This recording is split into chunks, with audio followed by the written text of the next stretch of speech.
സുബിനൊപ്പം തന്നെ മറ്റൊരു കൊലപാതകത്തിന്റെ വാർത്ത വരുന്നുണ്ടല്ലോ. ഇടുക്കി വണ്ടിപ്പെരിയാറിൽ ക്ഷേത്രോത്സവത്തിന്റെ യുവാവ് കുത്തേറ്റ് മരിച്ചു എന്നുള്ളത്. ജിത്തു ആണ് മരിച്ചതെന്ന് അറിയാൻ സാധിക്കുന്നു. പ്രതിയായ രാജൻ, മഞ്ചുമല സ്വദേശി രാജൻ കസ്റ്റഡിയിലായിരുന്നു അറിയാൻ സാധിക്കുന്നു. ഇതുമായി ബന്ധപ്പെട്ട വിവരങ്ങൾ എന്താണ്? ഈ കേസുമായി ബന്ധപ്പെട്ട് ഇന്നലെ ക്ഷേത്രോത്സവത്തിനിടെയാണ് ഇത്തരത്തിൽ ഒരു ദാരുണമായ ഒരു സംഭവം ഉണ്ടാകുന്നത്. എട്ടപ്പുളം സ്വദേശി ജിത്തു, 22 വയസ്സുള്ള ജിത്തുവിനാണ് കുത്തേറ്റത്.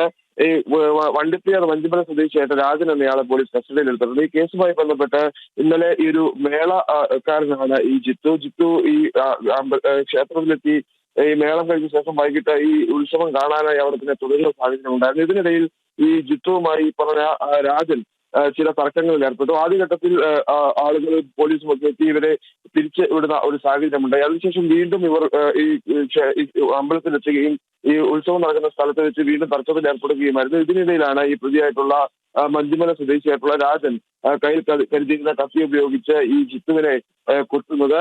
ഈ ജിത്തുവിനെ ആശുപത്രിയിൽ എത്തിച്ചെങ്കിലും ജീവൻ രക്ഷിക്കാൻ സാധിച്ചില്ല. നിലവിൽ പീരുമേട് താലൂക്ക് ആശുപത്രിയിലാണ് ജിത്തുവിന്റെ മൃതദേഹം സൂക്ഷിച്ചിട്ടുള്ളത്. പോസ്റ്റ്മോർട്ടം ബന്ധുക്കൾക്ക് വിട്ടു നൽകി. സുബിൻ വിവരങ്ങൾ നൽകിയത്.